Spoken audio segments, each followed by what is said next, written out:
This is the lecture for Ancient and Medieval History for Wednesday, the 13th of October 2021. We had been talking about the ancestors of human beings. Now, the man-like apes that developed are called hominids, which is a fancy way of saying that they have the potential to produce sentient life. In other words, the potential, although I wonder sometimes when I see people and how they actually are, for self-awareness and sentient life. So, these ancestors of ours are arboreal primates. They are apes, basically, and they live in forests. And this forest origin is going to shape our bodies.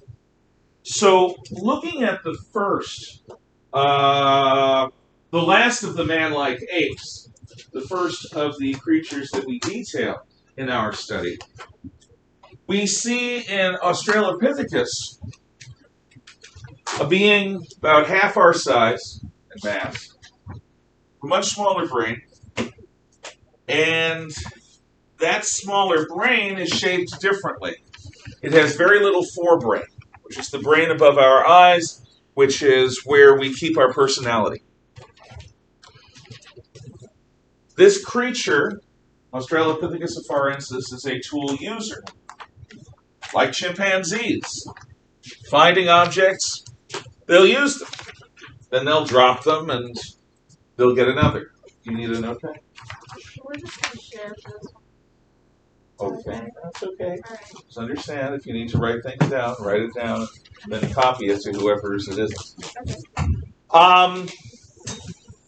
So, on the next page of notes, you will see atop that page physical characteristics of human beings, and there are 5 of them. Binocular vision, growing brain, opposable thumb, upright stance, and voice box. I am going to roll the dice and randomly ask a few of you what you think that Australopithecus afarensis already has. This is before we even have a human creature. As a result of its arboreal heritage, what do they have? And you are number 1, and we're going to count counterclockwise for a change. 20, of course. 1, 2, 3, 4, 5, 6, 7, 8, 9, 10, 11, 12, 13, 14, 15, 16, 17, 18, 19. Mr. Omas, of these 5, pick one that you think that Australopithecus afarensis would have. This is our arboreal ancestors, our forest. What? Since you said that they were tool users, I would say that they have opposable thumb. Aha! You are right. That is one of the qualities. When I was a kid, one of the most exciting-looking toys on television commercials was a doll for boys. Okay, but we called them action figures. And this was G.I. Joe with the Kung Fu grip.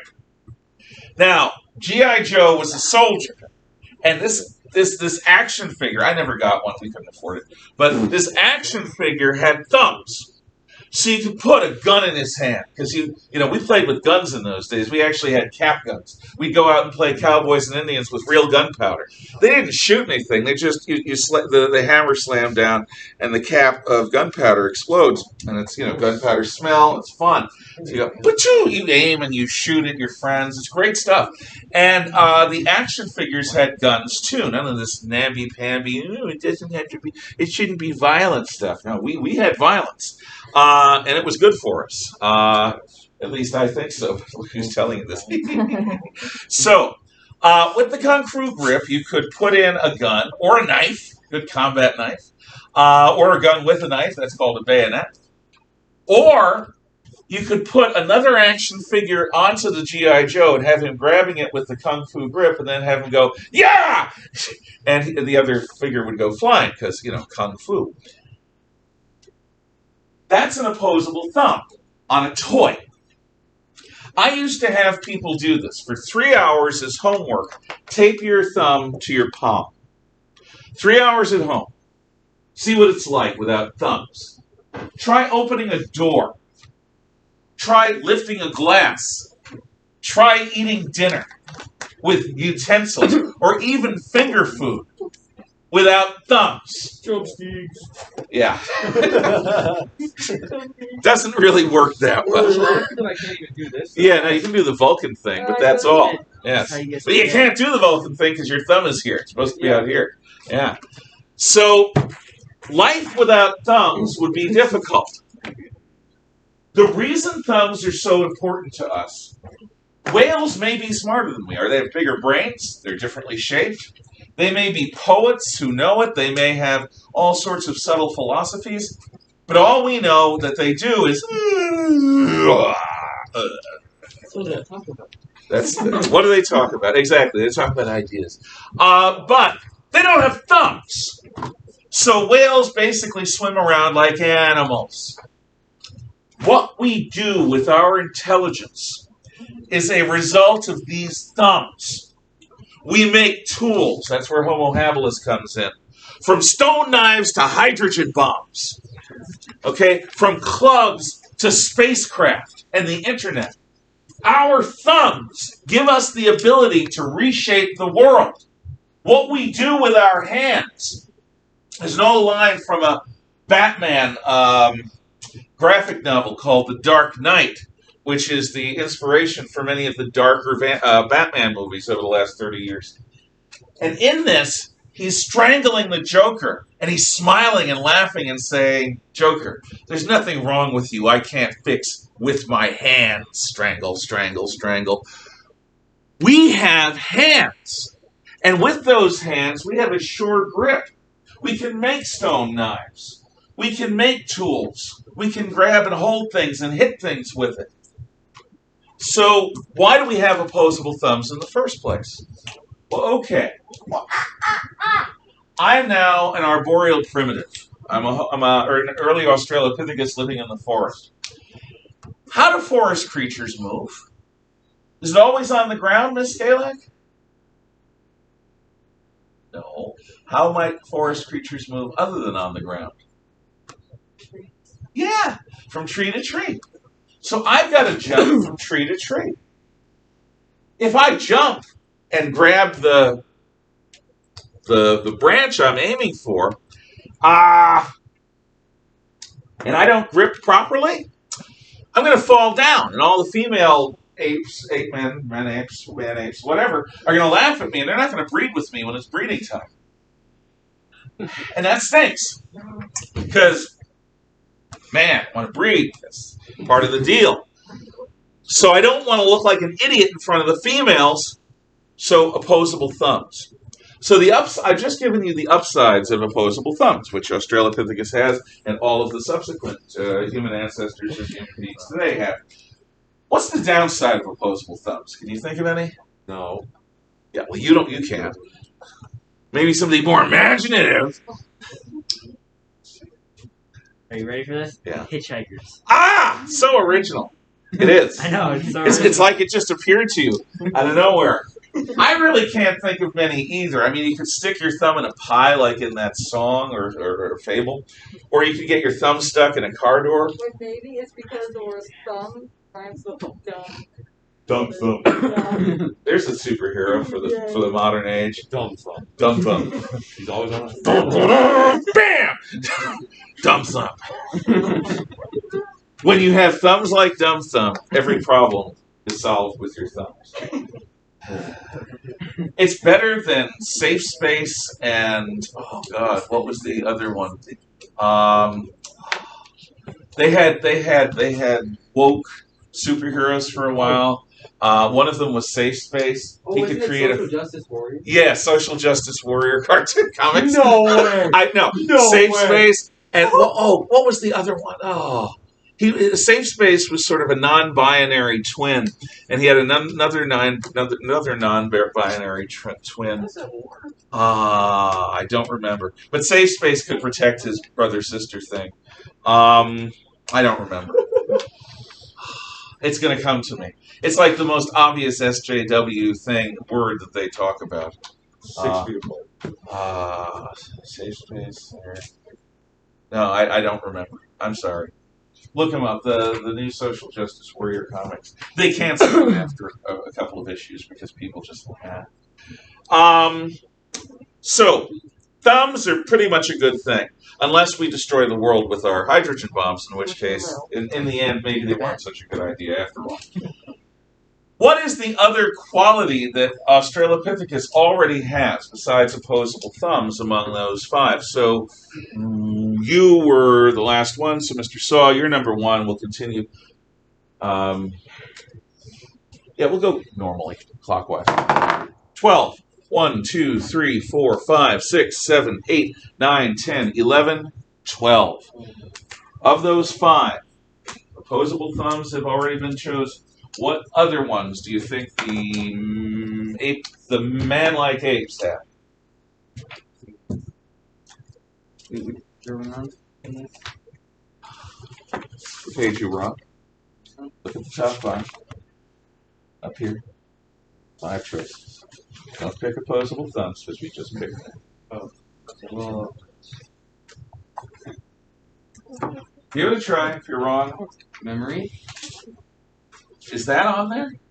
I mean, it's eluded by growing brain, but we're not doing growing brain yet. The truth is that these apes did have big brains as animals go, but not as humans go. They're probably voice box. Not yet. Believe it or not, but good guess. Thank you for trying. Does anyone wish to volunteer? Sir. A binocular vision. Binocular vision. Uh-huh. Prey animals have eyes on the side of their head. They're not like third grade teachers who have eyes on the back of their head, which is disgusting. Calm. Ow! Eyes on the side of their head. So what's the advantage? Well, the advantage is you got this massive field of vision. Because your job in life as a prey animal is to walk around wondering where the mouth is going to come that's going to eat you. And so by seeing in this vast scope around with only a blind spot directly in front and a narrow blind spot directly behind you, by having all of this view, you can see, if your mouse scurrying across the field, scurry, you can see the eagle coming, you can dodge. You can see the snake coming and you can run away. You can do all of the various things that a prey animal does. But we don't have that. We do not have eyes on the sides of our head, which is probably a good thing. We look funny. We have both eyes facing forward on the front side of our head. This is predator vision. Why does an eagle need binocular vision? What advantage does binocular vision give to an eagle? Yes? Because if it's circling around, you can see prey from any corner. That's part of it. It has a good wide field of vision. But more. Yes? Wait, well, hold on, 2 things. 1, will you repeat the question? And 2, Yeah, why does an eagle need binocular vision? And 2? Well, I was just going to ask, don't they have, crazy good vision? They do. No, calling somebody an eagle eye is synonymous with saying they have amazing eyesight. Most jet pilots have eagle eyes. They have better than 20/20 vision. Don't ask me how that's possible, but they do. Okay? The average pilot's about yay high, sort of thin and wiry, and has incredible eyesight. Yeah. So I think it'd help you focus on a target instead of seeing behind you and make it a mouse. The eagle needs to spot the mouse. Because if the eagle doesn't spot the mouse and where the ground is, see, what binocular vision does is it gives you the ability to reliably see objects in three-dimensional space. I actually don't have binocular vision because my left eye doesn't work so well. So you all can see exactly how far the black tape tip of this pole is away from you as it changes. Because your brains are effective mathematical computers, biological computers, again, because of the jumping from tree to tree thing. With binocular vision, you can spot an object in three-dimensional space. You jump from branch to branch, the females don't laugh at you, you get to breed. So that's why we have it. An eagle has binocular vision because, okay, here's a mouse. Does anyone know what it's called when an eagle dives on a target? It has a special name. Yeah. Swooping down. Swooping is close. They stoop on a target. They actually pull their wings in and fall like a stone in a trajectory that's going to get them close to the mouse. And then just before they hit They extend their wings, all of them, to arrest their fall, take their talons and rip the mouse off the ground and fly away. All that momentum. What if they're too late? Splat. See, that's the problem. Then the mouse gets dinner. Yeah, well, that's why we can toss the mouse too. Have mouse games. Whales would do that. Whales actually, we've seen whales playing catch with baby whales of another species. It doesn't end well for the baby. If an eagle doesn't stoop properly and misjudges the distance of the ground, they're going to get hit by the world. This is what's wrong with falling. You're getting hit by the entire planet. It's big. It's heavy. It hurts. Don't get hit by the planet. Try not to fall from a great height. So the eagle stoops down, but he has really good vision. He has three-dimensional vision because of the binocular. And he grabs the mouse reliably and gets to eat and live and reproduce and all that other Darwinian stuff. We have binocular vision for the branches because arboreal primates. So we have binocular vision and opposable thumbs. But there is another benefit that binocular vision has. And it's a psychological, not a physical benefit. So here I am, sitting with a bunch of rocks around me. And what I'm going to do is I'm going to try to figure out how I'm going to make a good stone knife. So I'm going to grab a rock and grab another rock and start ting.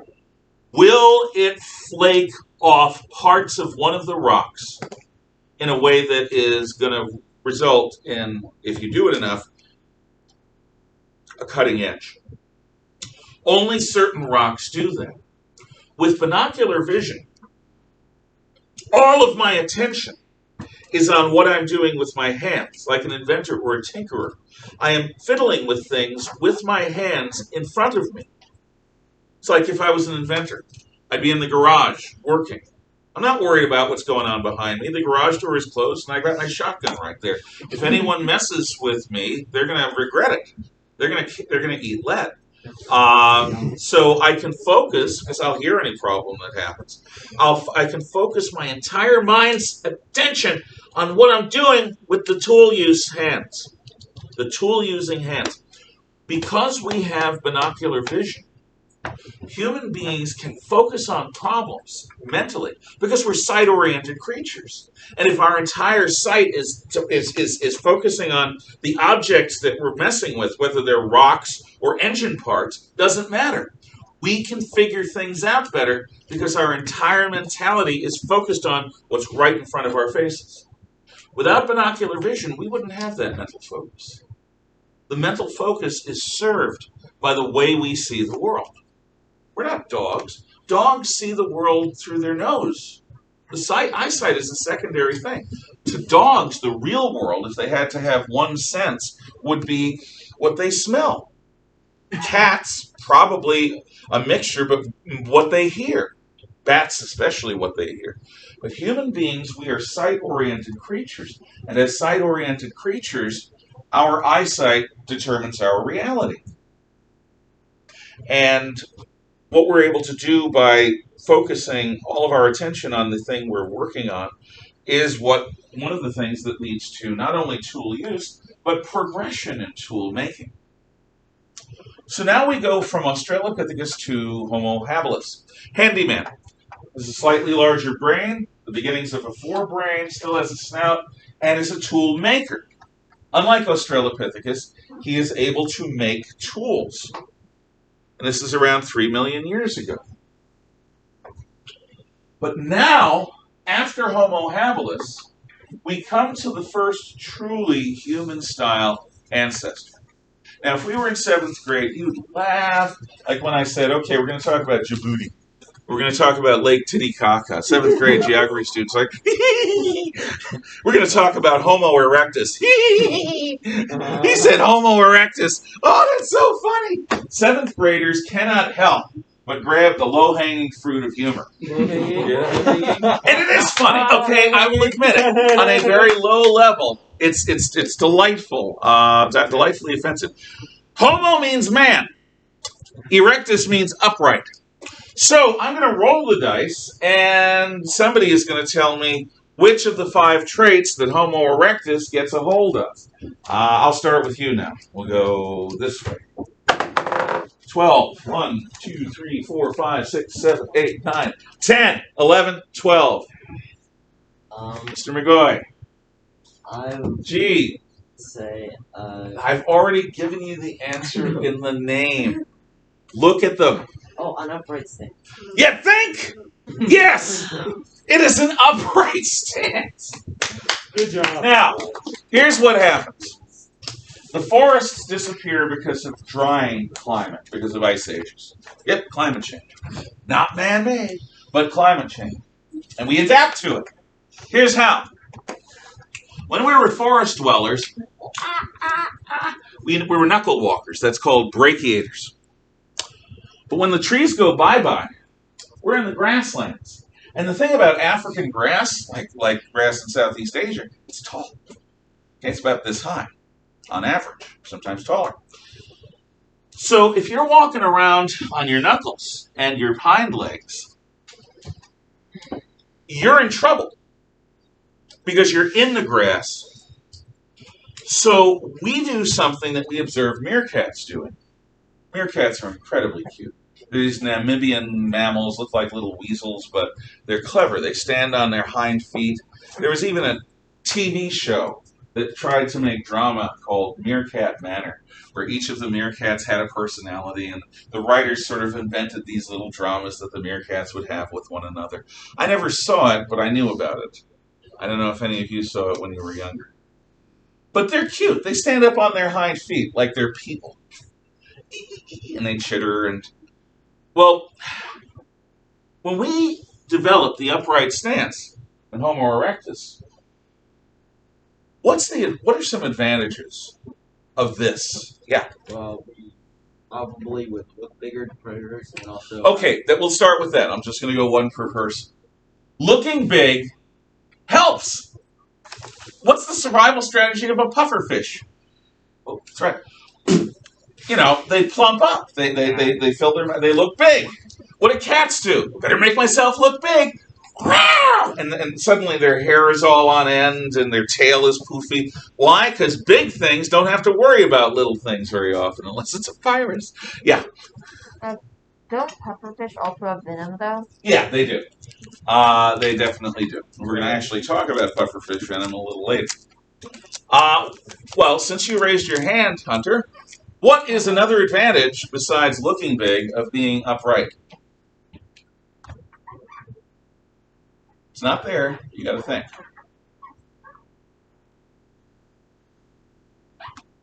What do we get by being upright? But your best guess is... You can see things further away? Yes! I'll call on you next. You can see things. What we have is a tower. We're walking around in our own tower body. Our sensory organs, our eyes, our ears, our nose, are all high and maybe even above the grass. So we can spot that hyena group. We can spot those lionesses over there. We can spot the wild dogs over here.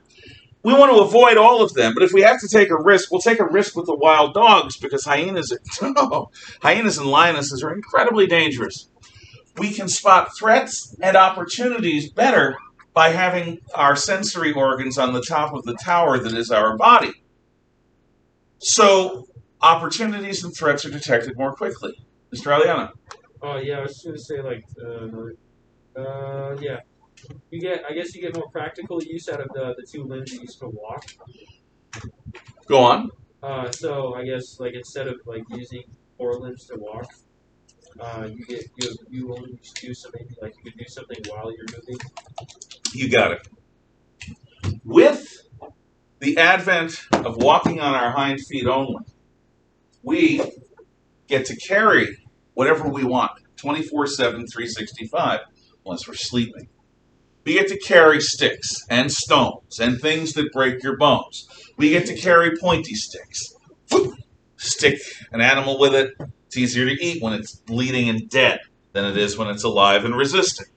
We can carry big heavy sticks called clubs. Bam! Hit something and we bash it and stun it and then kill it and eat it. We can carry the stone knives. We can carry our spears. We are tool users all the time now. Our forelimbs are no longer for mobility, they are for utility. And with that increased utility, we can carry our tools, we can use them better. We don't need to drop our tools to chase somebody. That's all true. What's a downside? I'll take a volunteer. What is a downside?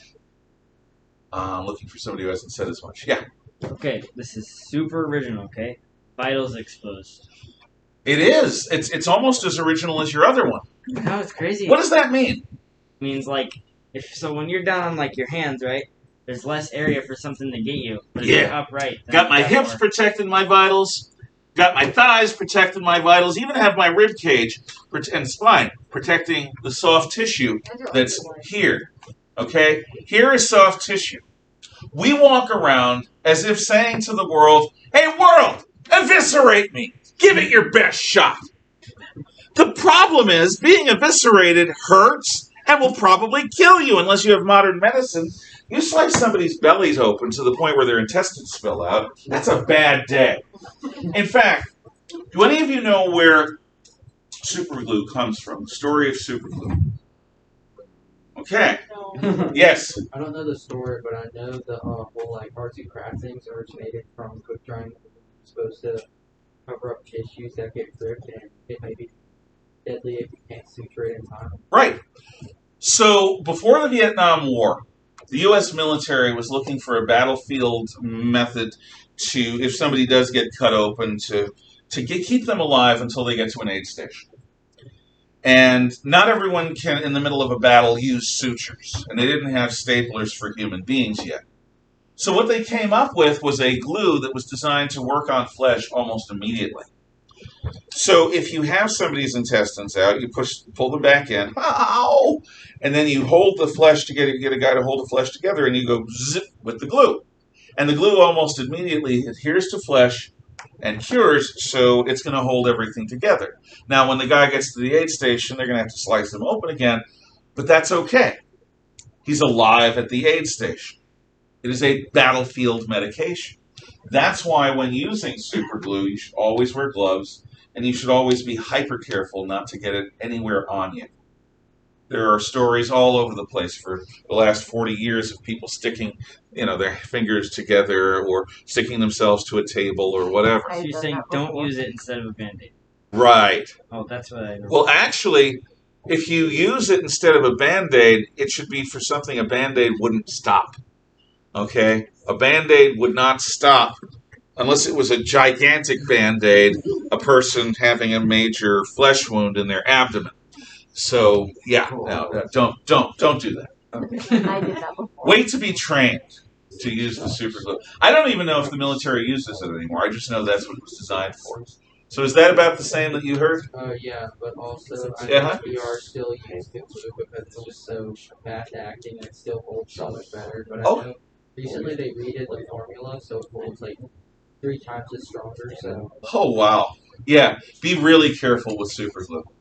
I only have it around when I'm doing a very particular kind of project. Otherwise, I don't even want it around because it is so dangerous. It really is. And it's horrifically dangerous. Oh, like the crackle glue? Superglue, yeah. There was actually a story of a lady who used Gorilla Glue to keep her hair down instead of like the hairspray she used. What? Really strong. And she had Did she make a mistake? No, she like posted online. And then she had to get a bunch of procedures to get her to get it out of her head. That makes sense. Yeah, because it would not just.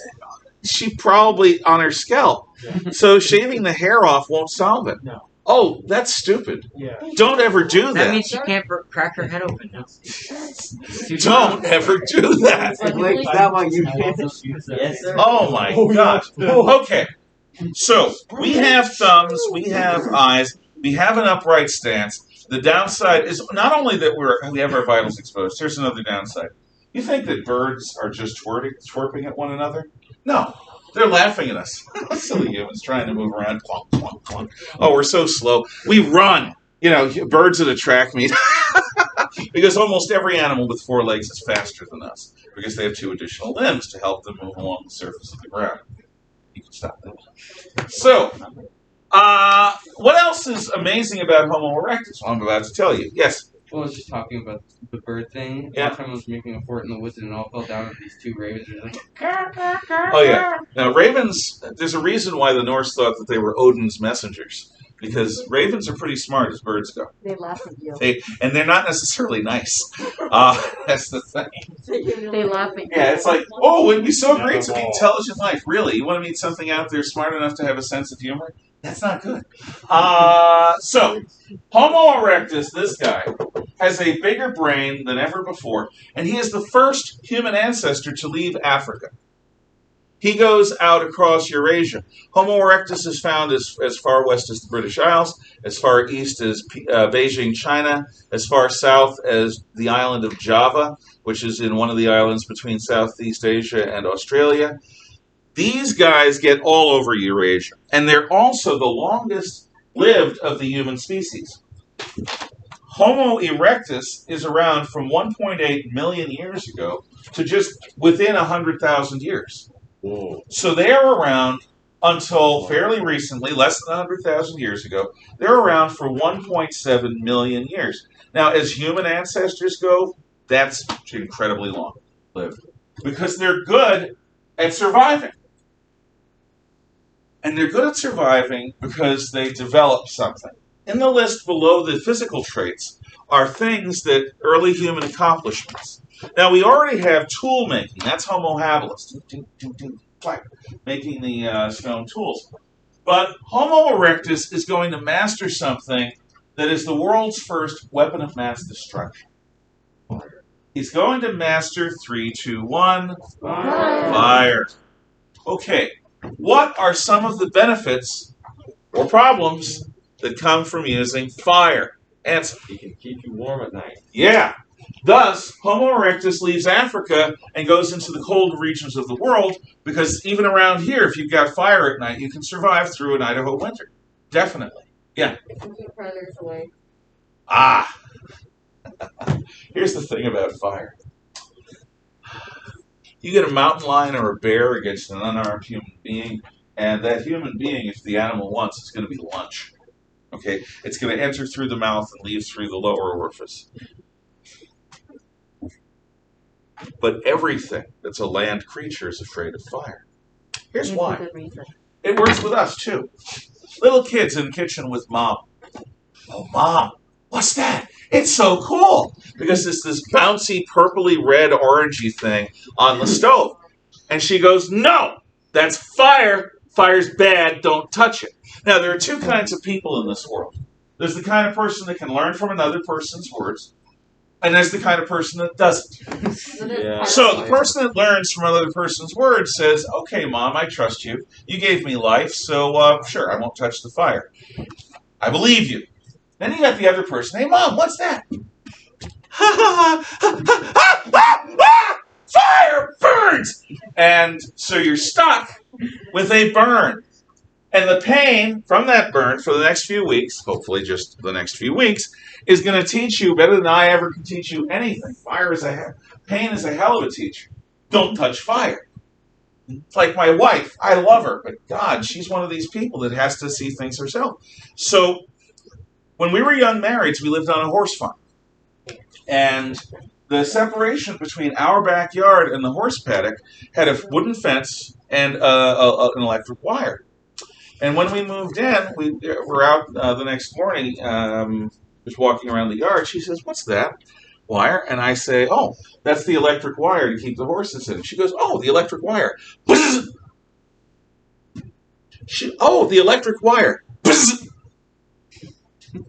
Why did you do that? She had an explanation that made sense to her, but this is a fundamental difference between the 2 of us. What she said was, we have a new kitten, and we did. His name was Bing. And as a mom cat, I had to make sure, since he was an indoor-outdoor cat, that the electric line wouldn't kill him. And I said, great. What if it did? What if it was strong enough to kill you? How would that have benefited anything? But no, she had to test it. And, obviously the farmer is not going to intentionally jack up the electricity so that it's lethal. But trust me, you don't want to touch it.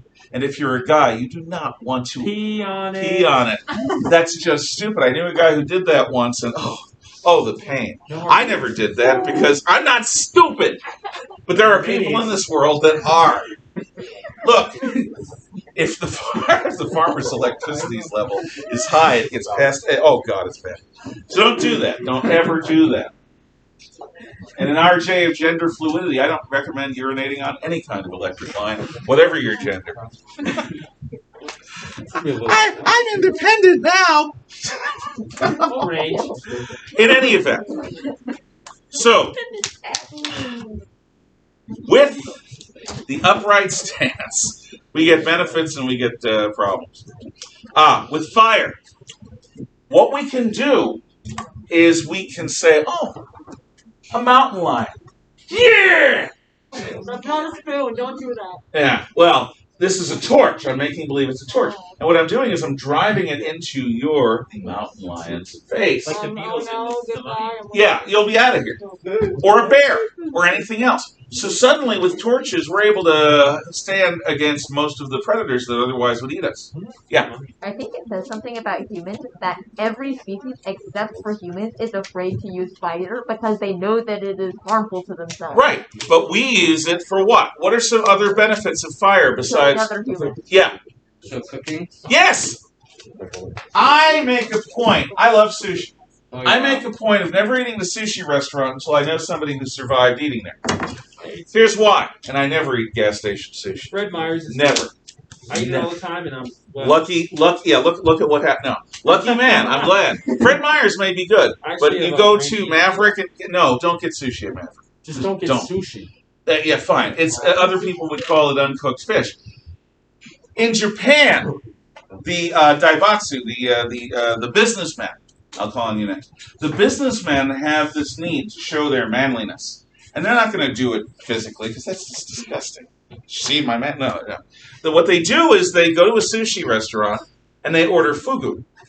Now, what fugu is blowfish. It is a certain type of blowfish.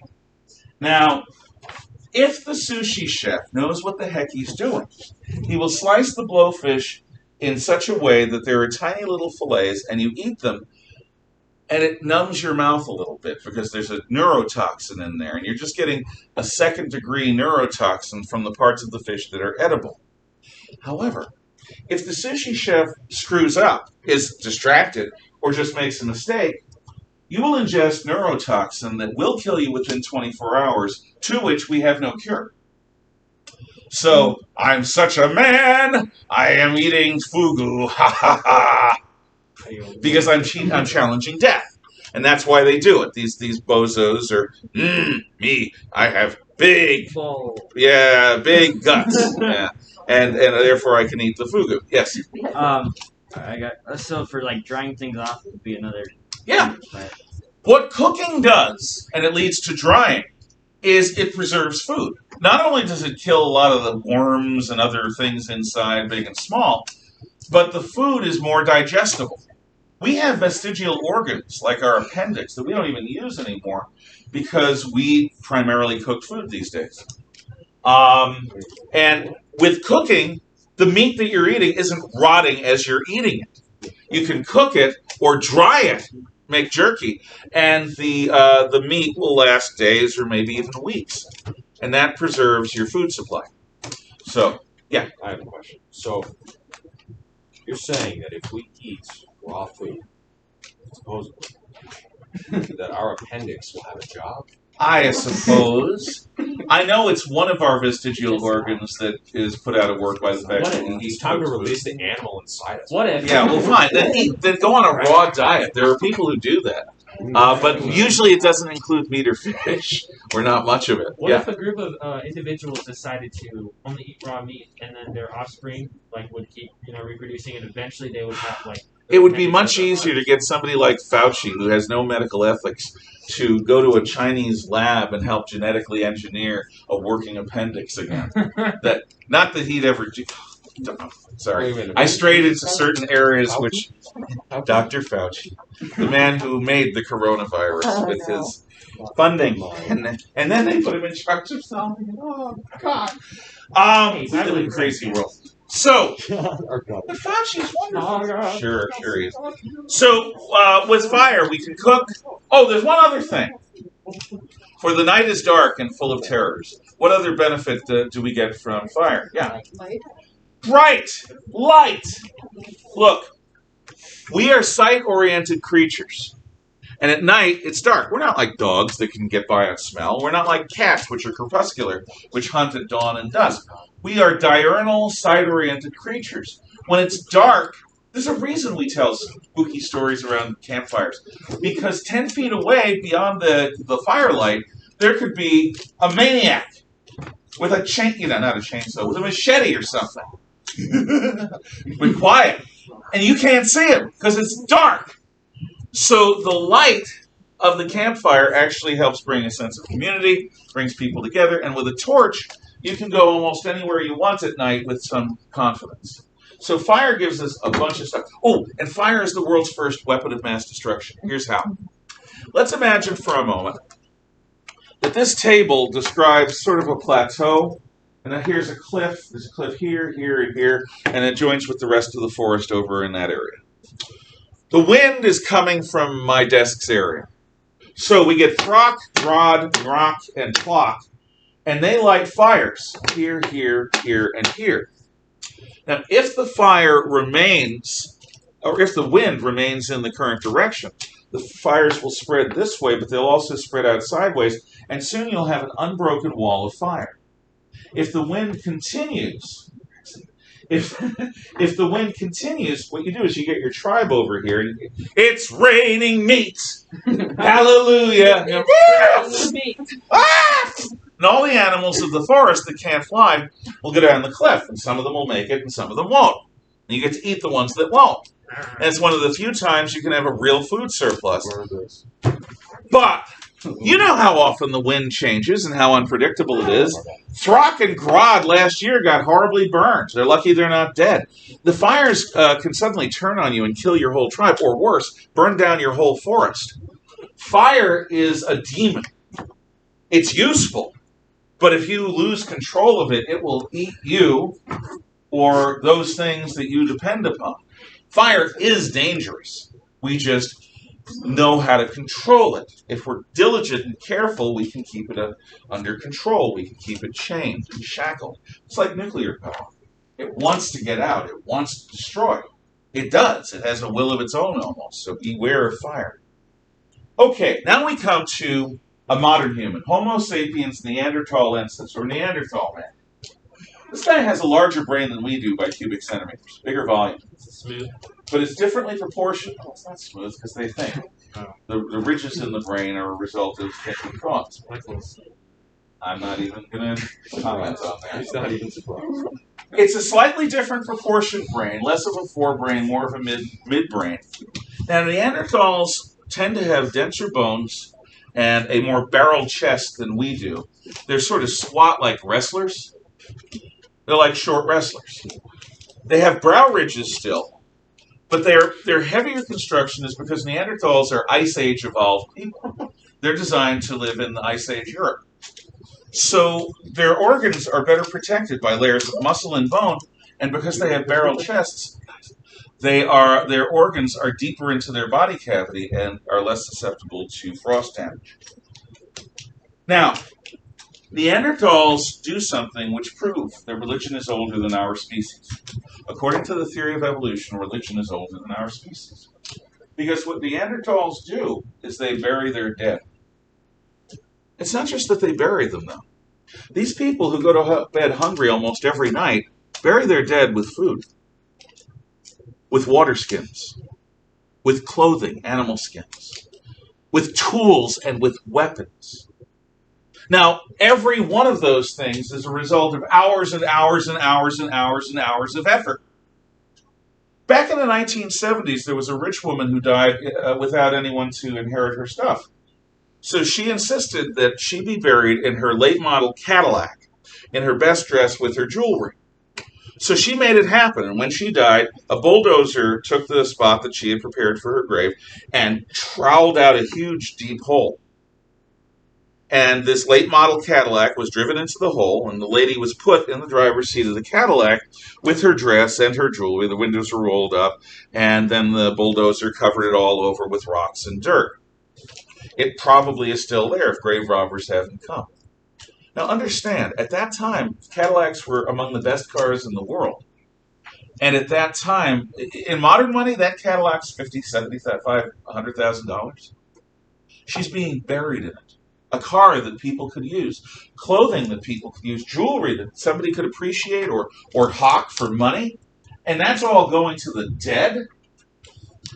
It's because, and I can't think of another reason for it, the Neanderthals are buried in preparation for a happy hunting ground, an afterlife where they're going to need their tools and weapons, where it would be good to start out with a little bit of food. Because in the happy hunting ground, you will be forever, hunting the spirits of the animals. There is no practical reason to bury the dead with food people could eat, clothing people could wear, tools people could use, and weapons people could use, except a transcendent belief, a belief in something beyond the physical world, in something beyond the body, a belief in a soul. The Neanderthals obviously had this belief. I mean, if you could think of another reason to ceremonially bury the dead with things that living people actually need, be my guest. I've been thinking about this since I was younger than you, and I can't come up with an answer other than religion is older than the modern human species. And that's where we'll leave it for today. You can talk quietly among yourselves until dismissal. Thank you for your attention.